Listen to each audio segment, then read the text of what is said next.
Welcome back to the Music Mind Journey. Today, we're diving into the innovative world of bass playing, specifically focusing on a true legend, Paul McCartney, and his incredible work with the Beatles. Our title for today's exploration is Paul McCartney's Bass, the Beatles' Harmonizing Secret. Welcome back, student. Hey, teacher. I'm really looking forward to this one. I know Paul McCartney was a great songwriter and singer, but I've always been a bit less aware of his bass playing specifically. A harmonizing secret sounds intriguing. It truly is.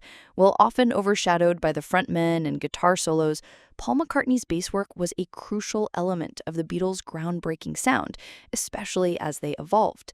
In their early days, like many bands, the bass often served a more foundational role, primarily outlining the root notes of the chords to provide a harmonic anchor and drive the rhythm. So, pretty straightforward stuff? Generally, yes, in the very early recordings.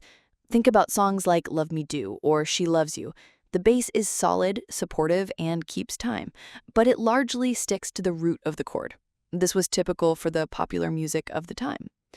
However, as the Beatles' songwriting and arrangements became more sophisticated, so did Paul's approach to the bass. He started to explore beyond just the root note. When did you start to hear that shift? It became more noticeable around the mid-60s, with albums like Rubber Soul and Revolver.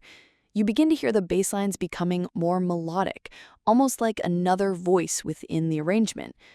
Instead of just playing the root, Paul started to incorporate passing tones, moving stepwise between chord tones, and even creating little counter melodies that interacted with the main vocal or instrumental lines. Counter melodies? So the bass was almost having its own little tune happening at the same time? Exactly. This is where the harmonizing secret starts to unfold.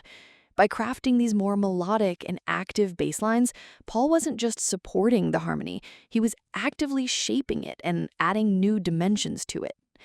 Think about a song like Michelle from Rubber Soul. The bass line is quite lyrical and adds a real depth and movement to the gentle chord progression. I'll have to listen to that with a focused ear on the bass now. You definitely should. And it wasn't just about being melodic. Paul had an incredible ear for harmony. He started using different notes of the chord in his bass lines, not just the root. This could create inversions of chords, which subtly change the feel and color of the harmony. Inversions? Like when the root note isn't the lowest note anymore? Precisely. And Paul intuitively used this to create a smoother flow between chords and to add harmonic interest. For example, instead of always going from a C major chord to a G major chord with C and G as the bass notes respectively, he might use an inversion of G major, like G, B, D, where the B or D is higher, and then half his bass line leads smoothly to a G in the next chord. This creates a more connected and less predictable harmonic movement. So he was almost arranging the harmony from the bottom up with his bass lines? That's a very insightful way to put it. And this became even more pronounced in their later work, like on Sgt. Pepper's Lonely Hearts Club Band and Abbey Road. Tracks like Lucy in the Sky with Diamonds or Something showcase incredibly creative and melodic bass playing that truly elevates the entire arrangement.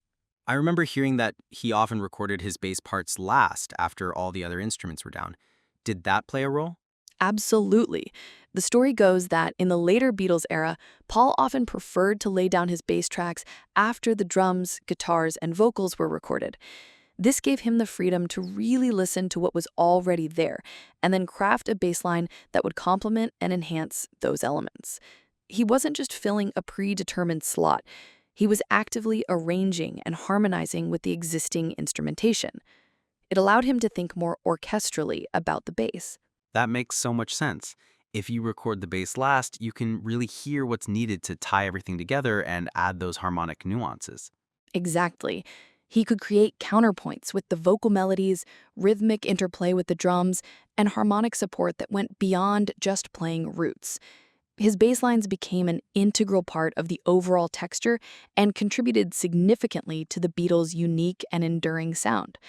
You can hear this independence and melodic thinking in so many of their later tracks. Think about the bass line in Come Together. It's instantly recognizable and drives the entire groove, but it's also very melodic and doesn't just stick to root notes.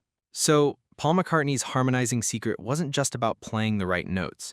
It was about his melodic thinking, his understanding of harmony and inversions, and his ability to weave a bass line that truly interacted with and enhanced the entire arrangement, especially when he had the freedom to record last.